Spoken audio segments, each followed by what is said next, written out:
सुप्रभात विद्यार्थ्यांनो, आज आपण इयत्ता 7वीचा दुसरा पाठ शिकणार आहोत।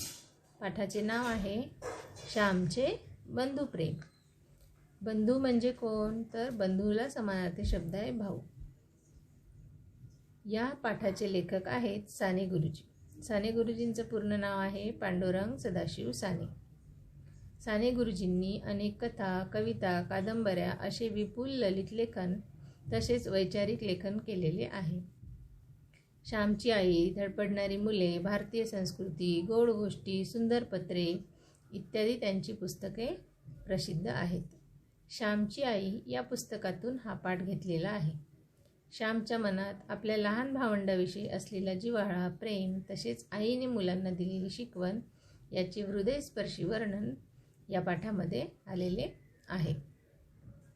मुलांनो, आपण सर्वजण कुटुंबामध्ये राहतो। आपल्या कुटुंबामध्ये आई, वडील, आजी, आजोबा, बहीण, भावंड हे सर्व असतात। आणि कोणाचं जर कुटुंब खूप मोठं असेल तर त्यांच्या कुटुंबामध्ये काका, काकू सुद्धा असतात। आणि आपण एकत्रित राहिल्याने एकमेकांविषयी प्रेम, जिव्हाळा आपल्यामध्ये निर्माण होत असते। त्याचप्रमाणे या पाठात सुद्धा प्रेम, जिव्हाळा, आपल्या आईवडिलांनी आपल्याला दिलेले संस्कार म्हणजे शिकवण या पाठामध्ये सांगितलेली आहे। आई आपल्या मुलांमध्ये कशा प्रकारे संस्कार रुजवते ते आता आपण बघणार आहोत। मे महिन्याची सुट्टी संपून मी परत दापोली शिकावयास आलो। मे महिन्यामध्ये शाळेला सुट्ट्या असतात आणि सुट्ट्या संपल्यानंतर जून महिन्यापासून पावसाळ्याचं वातावरण चालू होतं आणि शाळेलाही जून महिन्यापासून सुरुवात होते। त्याचप्रमाणे लेखकांना शाळेला सुट्ट्या संपल्या आणि ते दापोलीला शिकायला गेले। शाळा सुरू झाली, पावसाळाही सुरू झाला। तप्त जमिनीला मेघ शांत होऊ लागले। शाळा सुरू झाली की पावसाळा सुरू होतो। तप्त जमिनीला मेघ शांत होऊ लागले। मेघ म्हणजे ढग, नभ। तप्त म्हणजे गरम आणि जमीन म्हणजे पृथ्वी। शांत होऊ लागले म्हणजे शांत करू लागले। तर ही जी तापलेली जमीन होती, या जमिनीला ढगामधून पडणारं पाणी हे शांत करत होतं, थंड करत होतं। कारण उन्हाळ्यामध्ये जमीन तापलेली असते आणि त्यामुळे जमिनीमध्ये उष्णता निर्माण होते आणि या पडलेल्या पाण्यामुळे जमिनी थंड होते, शांत होते। तापलेल्या जमिनीवर पाणी पडे व कसा सुंदर वास सुटे। जेव्हा ढगामधून जमिनीवर पाणी पडतं त्यावेळेस पहिल्या पावसामध्ये जेव्हा माती भिजते त्यावेळेस त्या मातीचा अतिशय सुंदर वास येतो। आणि नवीनच पाऊस जेव्हा सुरू होतो तेव्हा मातीचा एक रम्य सुंदर वास सुटत असतो। तर हा जो वास आहे तो अतिशय छान वाटतो, आपल्याला घ्यावासा वाटतो। आणि गंधवती पृथ्वी या वचनाची त्यावेळेस लेखकाला आठवण झाली। गंधवती पृथ्वी, गंध म्हणजे वास आणि पृथ्वी म्हणजे जमीन। तर या जमिनीचा, या मातीचा जो वास सुटलेला होता त्या वासांनी त्यांना गंधवती पृथ्वी अशी वचन म्हणजे त्या गोष्टीची त्यांना आठवण झाली। फुलाफळात जो रस, जो गंध असतो, एक प्रकारचा स्वाद असतो, तो पृथ्वीच्याच पोटातला। बघा हा निसर्ग पण कसा आहे की जे फुलं, फळं झाडांना येतात त्यांना एक प्रकारचा गंध असतो म्हणजेच वास असतो, एक प्रकारचा स्वाद असतो, स्वाद म्हणजे चव, आणि त्यांना एक प्रकारची चवही असते। तर हे कुठून आले? तर पृथ्वीच्याच पोटातून म्हणजे पृथ्वीच्या गर्भातून। तर पोट म्हणजे उदर, त्याला गर्भ असं सुद्धा म्हणतात। म्हणजे गर्भ म्हणजे काय की झाडं जी आहेत ती आपण जमिनीमध्ये लावतो आणि जमिनीतूनच झाडं वरती येत असतात। तर जमीन जर नसती तर ही झाडं उगवली नसती आणि म्हणूनच ही काय आहे, निसर्गाची एक करणी आहे असं लेखक म्हणतात। घरून दापोलीस येताना यावेळेस मी एक निश्चय करून आलो होतो। सुट्टीत घरी असताना एके दिवशी लहान भाऊ नवीन सदस्यांसाठी हट्ट धरून बसला होता। घरून दापोलीस येताना यावेळेस एक मनाशी निश्चय करून आले होते लेखक. आणि सुट्टीत घरी असताना एके दिवशी त्यांचा लहान भाऊ हा हट्ट करत होता. सदऱ्यासाठी हट्ट धरून बसला होता. सदरा म्हणजे शर्ट. त्याला त्यांच्या लहान भावाला एक शर्ट पाहिजे होता आणि त्याच्यासाठी तो हट्ट करत होता की मला नवीन शर्ट पाहिजे. त्यावेळेस त्याची समजूत घालताना आई म्हणाली, तुझे अण्णा दादा मोठे होतील, रोजगारी होतील, मग तुला 6 महिन्यांनी नवीन सदरा शिवतील. आणि आई सांगत होती की तुझे अण्णा दादा हे मोठे होतील, ते काहीतरी कमावतील, रोजगारी होतील म्हणजे काय, कमावतील, कामाला लागतील आणि मग तुला त्यानंतर 6 महिन्यांनी नवीन सदरा शिवतील. आता नको हट्ट धरू. मित्रांनो, माझ्या लहानपणी कपड्याचे बंड फार माजले नव्हते. लेखक काय सांगतात की त्यांच्या भावाला शर्ट हवं होतं आणि ते हट्ट करायला लागले होते. तो लहान असल्यामुळे तो हट्ट करत होता. पण आईने काय सांगितलं की अण्णा दादा जेव्हा मोठे होतील, ते कामाला लागतील आणि तुला 6 महिन्यांनी नवीन सदरा घेऊन देतील, नवीन शर्ट घेऊन देतील, तर तू आता हट्ट करू नको. तर लेखक काय सांगतात, मित्रांनो, माझ्या लहानपणी कपड्याचे बंड फार माजले नव्हते. म्हणजे त्यांच्या लहानपणी जेव्हा ते लहान होते त्यावेळेस ते असा हट्ट करत नव्हते. आम्हाला कोट माहीतच नव्हता. त्यांना जे कपडे मिळतील ते घालायचे. जर मोठा भाऊ असेल तर लहान्यांनी मोठ्या भावाचे कपडे घालायचे. असंच पूर्वी असायचं. ते सांगतात की आम्हाला कोट माहीतच नव्हता. त्यांना कोट कधीही त्यांनी घातलेला नाही. कित्येकदा सदराही 1-2 वर्षांनी नवीन मिळवायचा. बघा, कित्येकदा तर 2-2 वर्षांनी त्यांना एक शर्ट मिळायचं. आणि थंडीच्या दिवसात धोतर चौखडी करून गळ्याशी बांधून शाळेत जायचे. आता आपण शाळेत जाताना थंडीचे दिवस असेल तर स्वेटर, कानटोपी अशा प्रकारे आपण थंडीचे वस्त्र वापरतो. पण त्यावेळेस त्यांना तेही सुद्धा मिळायचं नाही. तर घरात असलेलं एखादं धोतर त्याच्या 4 घड्या करायच्या आणि घडी करून ते त्यांनी गळ्याशी बांधायचं. आणि तेव्हा मफलर नव्हते, जॉकेट नव्हती, गरम कोट नव्हते, तर त्यावेळेस स्वेटर, मफलर यासारखे कोणतेही गरम कपडे उपलब्ध नव्हते. माझ्या धाकट्या भावाचा सदरा फाटला होता. आईला त्याला 2-3 गाबड्या लावल्या होत्या. त्यांचा जो धाकटा भाऊ होता त्याचा शर्ट फाटला होता. आणि गाबड्या म्हणजे काय की त्याला ठिगळं लावले होते. एखादा शर्ट फाटलेला असला तर आपण आता ठिगळाचं शर्ट घालत नाहीत. आपण म्हणतो की माझं शर्ट फाटले, मला नवीन घेऊन द्या बाबा. पण या मुलांनी काय केलं, आईने काय केलं की 2-3 त्याला ठिगळं लावली. आपल्या भावास नवीन कपडा शिवून न्यावयाचा असे मी ठरवून आलो होतो, परंतु पैसे कुठून आणायचे. बघा, त्यांनी ठरवलं होतं की तो मोठा असल्यामुळे त्याला कर्तृत्वाची जाण होती आणि त्यांना वाटत होतं की मी घरी गेल्यानंतर माझ्या भावाला नवीन शर्ट घेऊन देईल. पण त्यांना प्रश्न पडला की मी शर्ट माझ्या भावाला कशामधून घेऊ, मी पैसे कुठून आणू. माझे वडील कोर्ट कचेरीच्या कामास दापोलीस येत. वडील दापोलीस आले म्हणजे आणा 2 आणे मला खाऊला म्हणून देऊन जायचे. त्यांचे जे वडील होते ते कोर्ट कचेरीत म्हणजे न्यायालयात, तर कोर्टामध्ये कामाला होते. आणि ते दापोलीला आले की आणा 2 आणे. मुलांनो, आता आपण रुपये, पैसे असं माहिती आहे तुम्हाला की आता आपण रुपये म्हणजे नोटा, ज्याला आपण म्हणतो रुपये, आणि पैसे म्हणजे नाणे. तर त्यावेळेस हे रुपये पैसे नाही तर आणे आणि 2 आणे असे पूर्वीच्या काळामध्ये होते. तर ते 2 आणे, कधी 1 आणा कधी 2 आणे असे वडील त्यांना खाऊला देऊन जायचे. खाऊच्या पैशातील 1 पैसाही खाऊमध्ये न खर्चण्याचे मी ठरवले होते. बघा, त्यांना खाऊ खायला जे वडील पैसे देत होते ते सुद्धा त्यांनी न खाण्याचे ठरवले होते. आणि ते साठवून काहीतरी आपण करूया असं त्यांना वाटत असत. ज्येष्ठात आमची शाळा सुरू झाली. ज्येष्ठ म्हणजे काय, महिना माहिती आहे तुम्हाला. मराठी महिने कधीपासून चालू होतात, चैत्र, वैशाख, ज्येष्ठ. ज्येष्ठ म्हणजे जून महिना. ज्येष्ठात आमची शाळा सुरू झाली. गणेश चतुर्थीला 3 महिने होते. आणि ज्येष्ठमध्ये शाळा चालू झाल्यानंतर तिथपासून पुढे 3 महिने गणेश चतुर्थीला होते. म्हणजे गणेश चतुर्थी ही जुलै, ऑगस्ट आणि सप्टेंबरमध्ये किंवा ऑगस्टच्या शेवटच्या आठवड्यामध्ये गणेश चतुर्थी येते.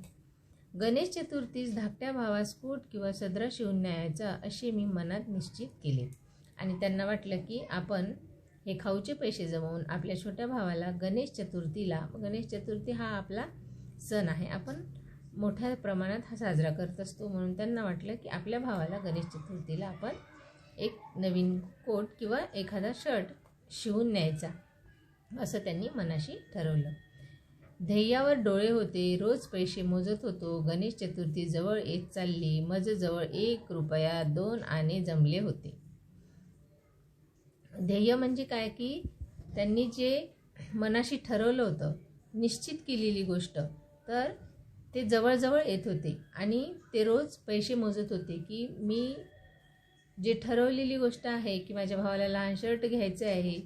गणेश चतुर्थी जवळजवळ येत होती आणि मग तोपर्यंत त्यांच्याजवळ 1 रुपया 2 आणे जमले होते.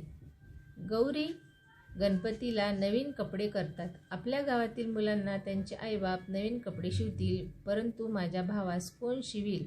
माझ्या भावाला मी शिवून देईल. आपल्याकडे गणपती झाल्यानंतर गौरीसुद्धा बसतात आणि त्यावेळेस जणू काही एक घरामध्ये नवीन आनंदमय वातावरण असतं. अशा वेळेस घरची लोक नवीन कपडे वगैरे घेतात.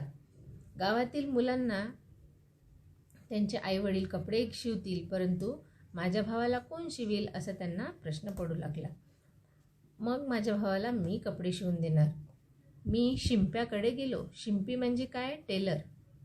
आता इंग्लिशमध्ये त्याला टेलर म्हणतात. शक्यतो हाच शब्द आपण वापरतो, पण त्यांना शिंपी असं म्हणतात. शिंप्याकडे गेले आणि माझ्या भावाच्या वयाचा एक मुलगा मी बरोबर घेऊन गेलो आणि ते त्यांच्या भावाच्या वयाचा एक मुलगा, कारण त्यांचा भाऊ सोबत नव्हता आणि आपण जेव्हा टेलरकडे जातो तेव्हा आपल्याला त्यांना माप द्यावं लागतं.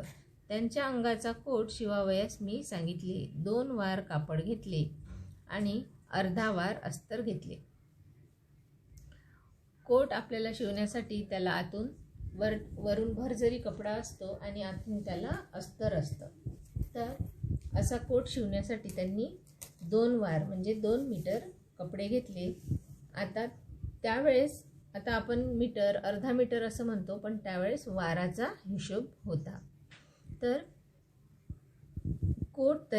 वार अस्तर घेतले. कोट तयार झाला. जवळच्या पैशात सारा खर्च भागला. तो कोट हातात घेतला तेव्हा माझे डोळे अश्रूंनी न्हाले होते.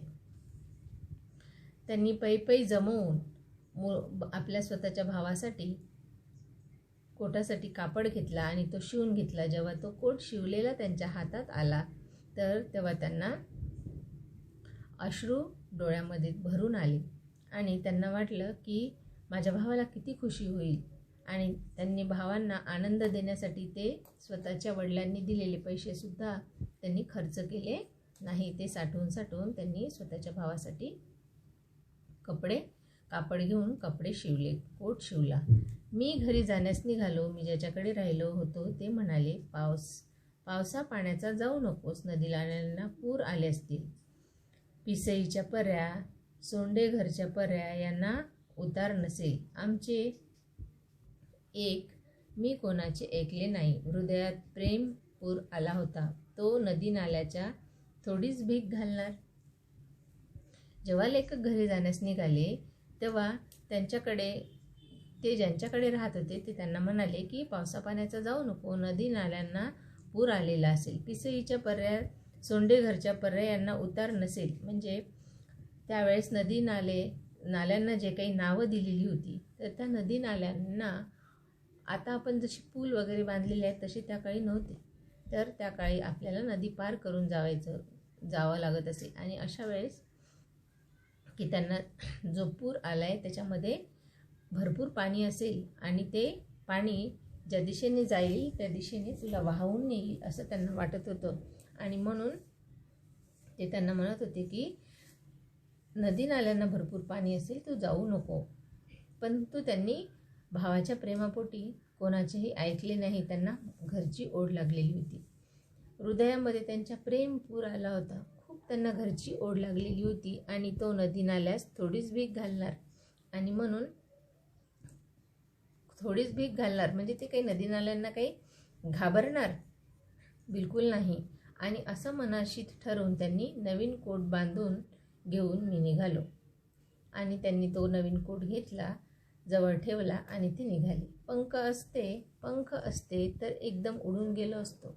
चालण्याचे श्रमच वाटत नव्हते. सुख स्वप्नात दंग होतो. आईला किती आनंद होईल या कल्पनेत मी होतो. त्यांना जाताना ते मनात विचार करत होते की जर मला पंख असते, पंख याला समानार्थी शब्द आहे पर, पंख असते तर मी उडून गेलो असतो. चालण्याचे श्रमच वाटले नसते. म्हणजे श्रम म्हणजे काय की कष्ट, मला कष्टच लागले नसते चालण्याचे, मला कोणत्याही प्रकारचा त्रास झाला नसता.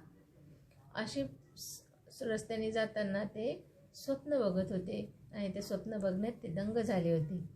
आणि मी गेल्यानंतर आईला किती आनंद होईल असा ते सारखा विचार करत होते. एक नानेटी माझ्या पायाजवळून उडी मारून गेली. नानेटी म्हणून एक सापाचा प्रकार आहे. तिचा हिरवा रंग असतो. नानेटी उड्या मारत जाते. मला जरा भीती वाटली. जपून चालू लागलो. पिसईच्या पर्या दुधडी भरून वाहत होता. तर नानेटी म्हणजे खेड्यामध्ये जेव्हा आपण जातो पावसाळ्यामध्ये अनेक साप, अनेक प्रकारचे किडे कीटक असे रस्त्यांनी आपल्याला दिसतात. पण हा जो नानेटी नावाचा साप आहे तो साप उड्या मारत त्याचा रंग हिरवा असतो आणि तो उड्या मारत जातो. तो साप त्यांना दिसलं, त्यांना भीती वाटू लागली, परंतु ते इकडे तिकडे रस्त्याकडे लक्ष ठेवून चालायला लागले. आणि पिसईच्या पर्या दुथडी भरून वाहत होत्या. ह्या ज्या पिसईच्या पर्या म्हणजे काय की ह्या ज्या नदी नाल्या होत्या त्यांचं ते नाव आहे. आणि ह्या दुथडी म्हणजे दोन्हीही काठांनी भरून वाहत होत्या. त्याच्या पाण्याला ओढ फार. काय करायचे, आईचे नाव घेतले व शिरलो पाण्यात. आणि बघा, एवढं नदीला पाणी असताना सुद्धा त्यांनी स्वतःच्या आईचे नाव घेतले, आईचं स्मरण केलं, आठवण केली आणि त्यांनी पाण्यामध्ये उडी मारली. हातात काठी होती. पुढे काठी टाकायची, मग पाऊल टाकायचे. मी वाहून जाण्याच्या बेतात होतो, परंतु कसाबसा बाहेर आलो. इतर नदी नाल्यांना प्रेमाने भेटावयात जाणारा तो नाला तो मला कसा बुडविल. बघा, त्यांचा आत्मविश्वासच त्यांना बाहेर. आपल्याला एखादी गोष्ट पार करायची असेल तर आपल्या मनामध्ये जर आत्मविश्वास असेल तर आपण ती गोष्ट पार करण्यास आपल्याला तो आत्मविश्वासच आपल्याला मदत करतो. आणि त्यांनी म्हणून नदी नाले पोहून जाण्यास, पार करण्यास माघार घेतली नाही. त्यांना फक्त घरचीच ओढ लागली होती. ते भावाला भेटायला निघाले होते. त्या नाल्या इतकाच उत्सुक होतो, धावपळ करीत होतो. नाले जे पाण्याने भरलेले होते आणि खळखळतेने वाहत होते, त्याचप्रमाणे लेखक सांगतात की मीही तेवढाच उत्सुक होतो, धावपळ करीत माझ्या बंधूला भेटण्यासाठी. त्या नाल्याप्रमाणेच मीही हृदय भरून घेऊन जात होतो. त्या नाल्याप्रमाणेच मीही माझं हृदय प्रेमाने भरून घेऊन जात होतो. रस्त्यातील खडी वर आली होती. सुयांसारखे दगड पायांना खुपत होते, परंतु माझे तिकडे लक्ष नव्हते. अंधार होण्यापूर्वीच घरी जाण्याची धडपड चालली होती. बघा, जेव्हा पाऊस येतो त्यावेळेस रस्त्यावरील सगळा कचरा वाहून जातो, मातीसुद्धा वाहून जाते आणि त्या मातीखाली असलेले जे काही खडे असतात ते असे वरती येतात आणि टोकदार खडे ते पायांना, आपण अनवाणी जर असेल, आपल्या पायामध्ये चप्पल नसेल तर त्यावेळेस ते आपल्या पायाला टोचतात. असे खडे लेखकाच्या पायाला टोचत होते, परंतु त्याच्याकडे लक्षही नव्हतं. त्यांना फक्त ओढ लागली होती ती घरचीच आणि त्यांना अंधार होण्यापूर्वी त्यांच्या घरी पोहोचण्याची धडपड त्यांना लागली होती. परंतु वाटेतच अंधार पडला. कडाड कडाड आवाज गरजत होते. पावसाळ्याचे दिवस होते आणि जाताना वाटेत त्यांना अंधार पडला आणि कडाड कडाड असा वीज चमकत होती आणि त्या विजेचा आवाज येत होता. विजा चमचम करत होत्या, खळखळ पाणी वाहत होते. त्या पंचमहाभूताच्या नाचातून मी चाललो होतो. तर ह्या विजा जे चमचम करत होत्या, ढग, विजा, पाणी आणि या अशा सगळ्या आकाश, जमीन, हे जे पंचमहाभूत आहेत, या पंचमहाभूतामधून नाचातून मी चाललो होतो असं जणू काही लेखकांना वाटत होतं की शेवटी मी एकदाचा घरी आलो. आणि मग त्यांनी असं विचार करत करत ते निघाले आणि याच्यामधून त्या पावसाच्या त्या वातावरणातून ते एकदाचे घरी पोचले. ओला चिंब होऊन गेलो होतो. आई, मी बाहेरून हाक मारली. आणि घरी पोचल्यानंतर लेखकांनी हाक मारली, आई. हवेत फार गारठा आलेला होता. वडील संध्या करत होते व आईने शेगडीत निखारे शेकण्यासाठी दिले होते.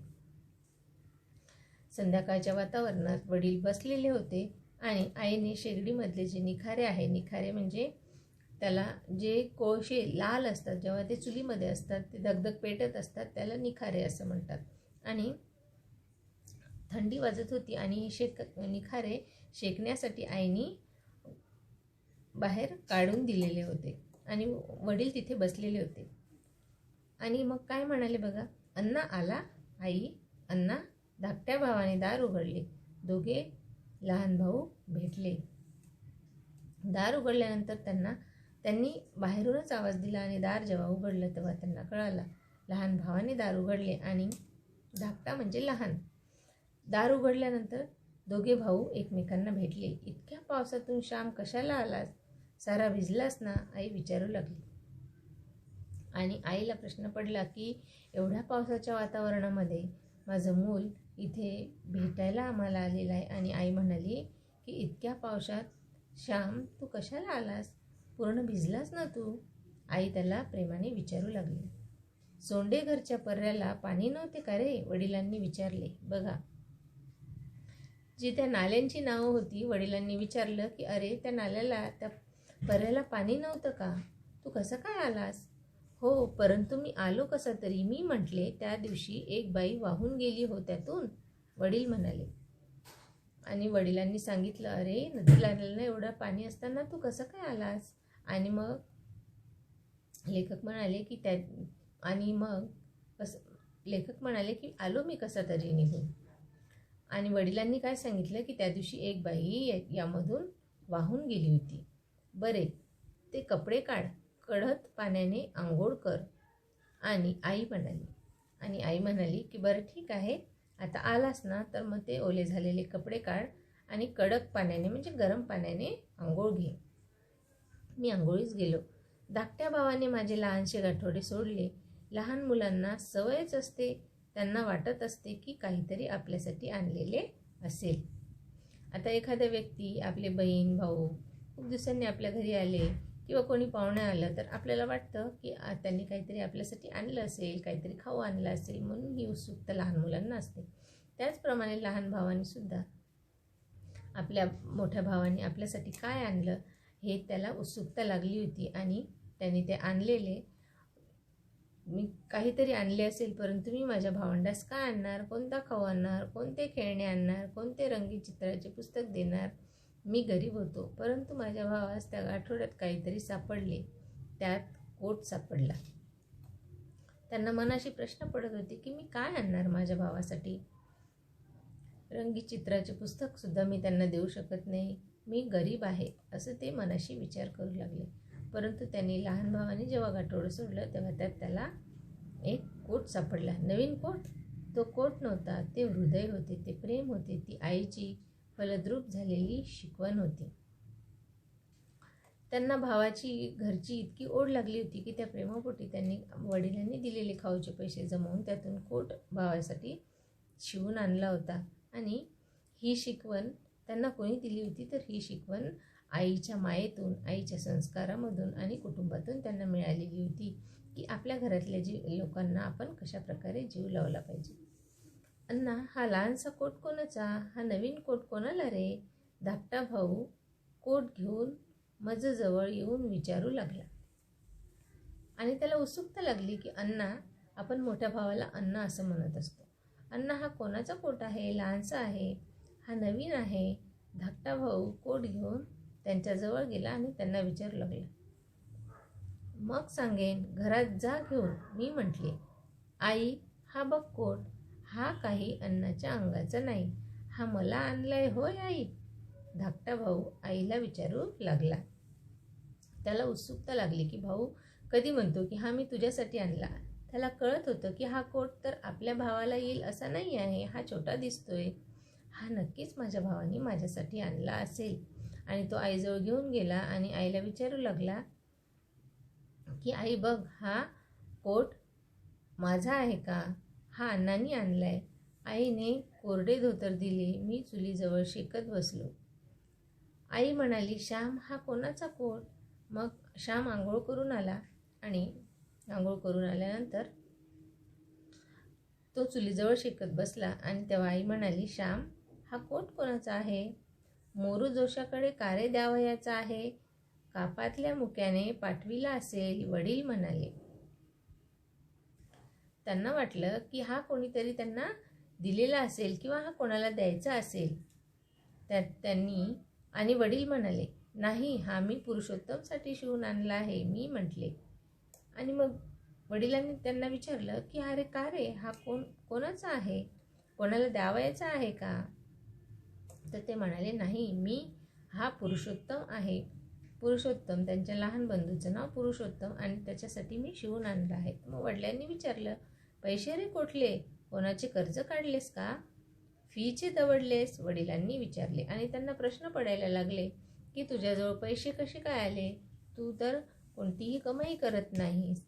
असे अनेक प्रश्न त्यांच्या मनात निर्माण होऊ लागले. दडवलेस म्हणजे कुठे लपून ठेवलेस, कुठून आणलेस, कोणाच्या पैशांना हात तर नाही ना लावलास? आईने कातर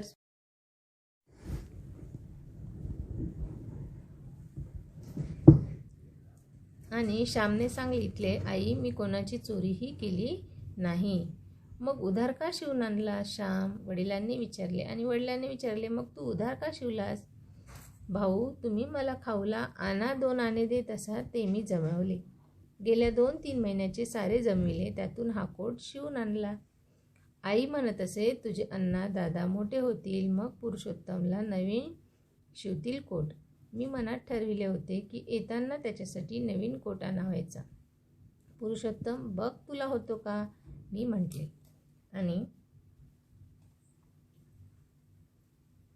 श्याम भाऊंना म्हणजे भाऊ म्हणजे त्यांचे वडील, श्याम त्यांना भाऊ असं म्हणत, आणि ते सांगायला लागले त्यांना की भाऊ, तुम्ही मला जे 2 आणे 1 आणे खाऊला द्यायचे, त्या पैशातून मी हे पैसे सगळे जमवले, त्यातूनच मी हा कोट शिवून आणला.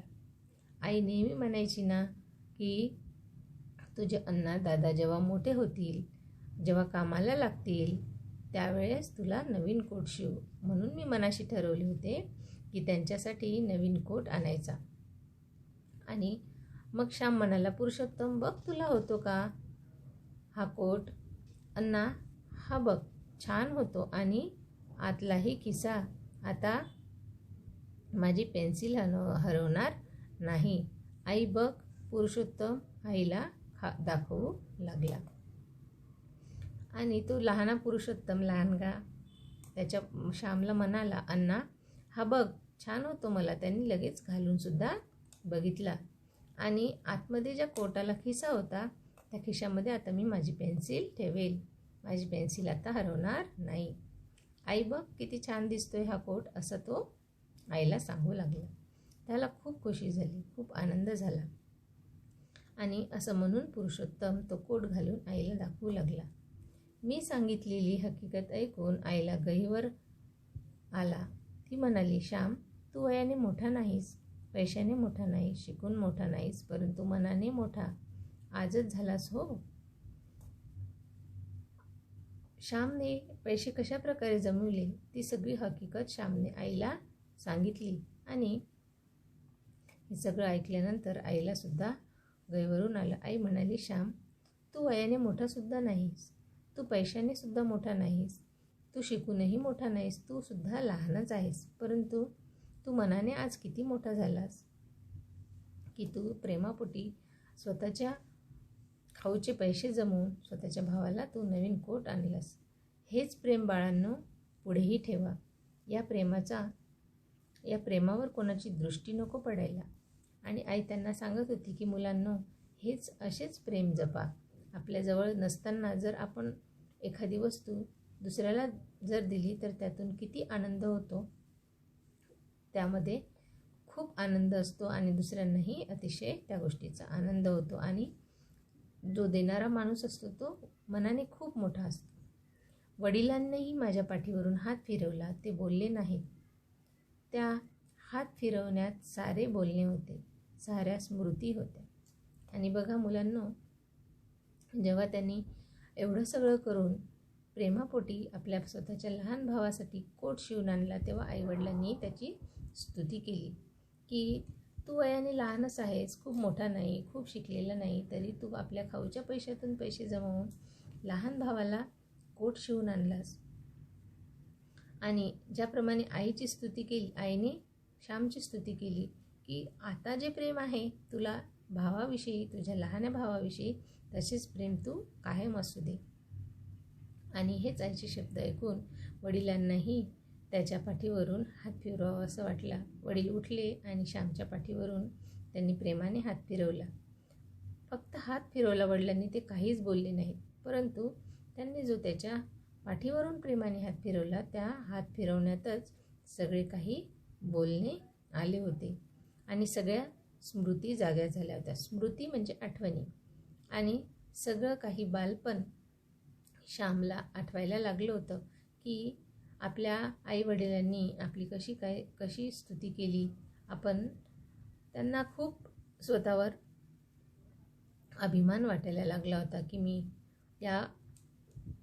जे काही गोष्टी केलेल्या आहेत ते माझ्या आईवडिलांना खूप आवडलेल्या आहेत, या गोष्टीची त्यांना जाणीव झाली होती. आणि याचप्रमाणे आपल्यालाही मुलांना आपल्या परिवारातील लोकांवर, आपल्या कुटुंबातील प्रत्येक जणांवर अशाच प्रकारे आपल्याला प्रेम करायचं आहे. आपल्या लहान बहीण भावंडांवर सुद्धा आपल्याला प्रेम करायचं आहे आणि आपली नातीही जपायची आहेत. या पाठामधून आपल्याला असं कळतं की आपण जर एका कुटुंबात राहिलो तर प्रेम आणि जिव्हाळा असणे खूप महत्त्वाचे, खूप गरजेचे आहे. तरच आपण आपले नातेसंबंध जे आहे ते टिकवू शकतो. इतरांना देण्यामध्ये, इतरांना सुख देण्यामध्ये जे सुख आहे ते दुसऱ्या कोणत्याही गोष्टीमध्ये नसतं. त्यांच्या चेहऱ्यावरचं हसू आणि त्यांना झालेली खुशी हे बघूनच आपल्या जे दुःख आहे ते दुःख आपलं नाहीसं होतं आणि आपल्या सगळ्या जगातलं सुख जिंकलो आहो, सगळ्या जगाचं सुख मिळालं आहे अशा प्रकारे आपल्याला वाटायला लागतं. म्हणून इतरांना सुख देणे ही खूप महत्त्वाची गोष्ट आहे, हे विसरू नका मुलांनो.